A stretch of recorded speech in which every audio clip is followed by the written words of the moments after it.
Hello, everybody. Captain Marty Brill here. It is Wednesday, and it is already February the 12th. We do have a little bit of stuff to talk to you in the fishing report, talk to you about in the fishing report today, but it's not going to be a whole lot.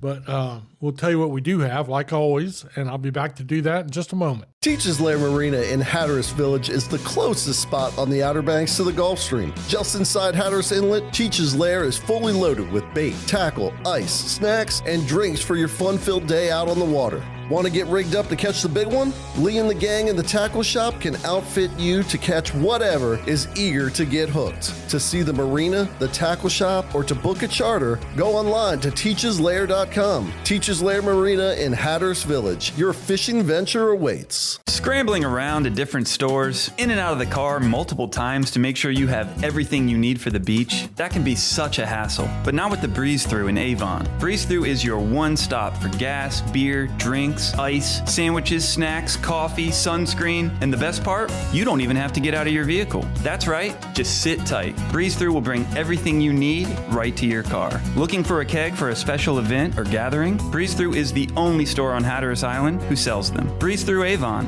milepost 55, and online at breezethroughobx.com. So I was a little bit surprised with the weather we had yesterday to find that some of the commercial fishing tuna boats did go offshore yesterday.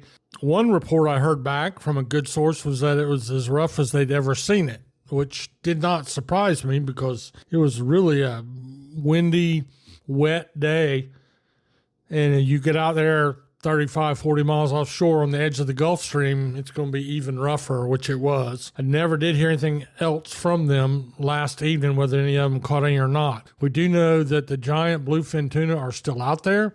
We know that they're big. There are some 600, 700, 800 pounders. We also know that that's going to draw to a close here either by law when the quota is met or by the fish migrating away from the area. But right now, they are still there, and according to Captain Dickie Harris on the Fantastic, there's still some yellowfins being caught, too. The focus has been on the bluefins. Those are the once-in-a-lifetime giants that people travel from all over the world to fish, and that's no joking. We get people from Japan, and we get people from South Africa, people from all over Europe. And a lot of them are filtered to our area through a tackle shop in the Bronx of New York, believe it or not. They do a lot of worldwide outfitting, and they send people down here to fish in our area. So it's a shot in the arm for our guides that are doing that, through the winter. We also, have heard a few reports of a few other things, or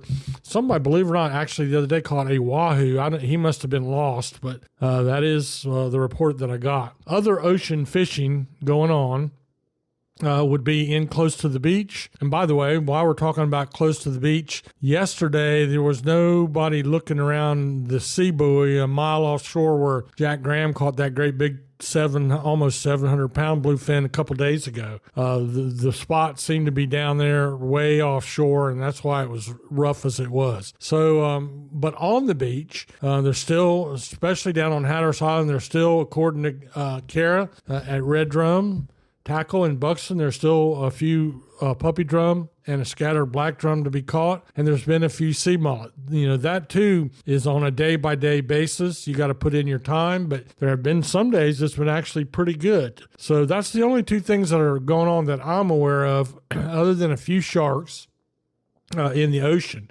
But we'll take a little break right here, and we'll come back like we always do. Not much to talk about in the backcountry part of the report, but there is a few things of interest, so stay tuned. Boasting phenomenal seafood dishes, a great menu, and waterfront views with deck seating, Striper's Bar and Grill at the Shallowbag Bay Marina in Manio serves a casual, fun-filled dining experience with an Outer Banks flair. With 3 floors to choose from, you're bound to find the perfect seat for you and yours while enjoying great food and fantastic drinks. To see our menu and to catch a glimpse of the beautiful views, go online to stripersbarandgrill.com. Striper's Bar and Grill at the Shallowbag Bay Marina in Manio, where everyone's a VIP.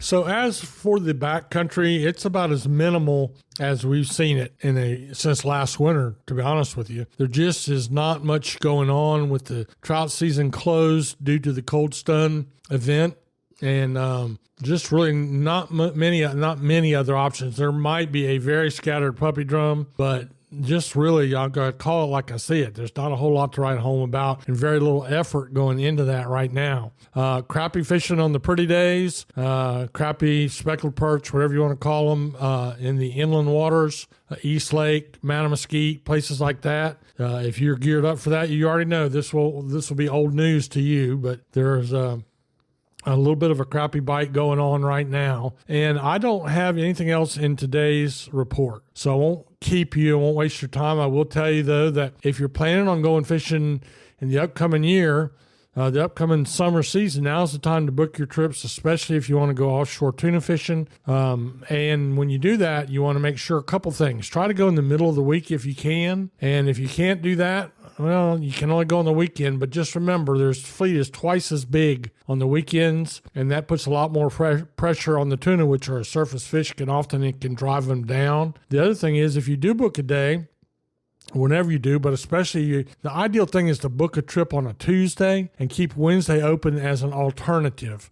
Maybe that was going to be your travel day to get back home to Ohio or Pennsylvania or wherever you came from, but keep it where you could fish if you had to, even if you had to travel home after fishing that night.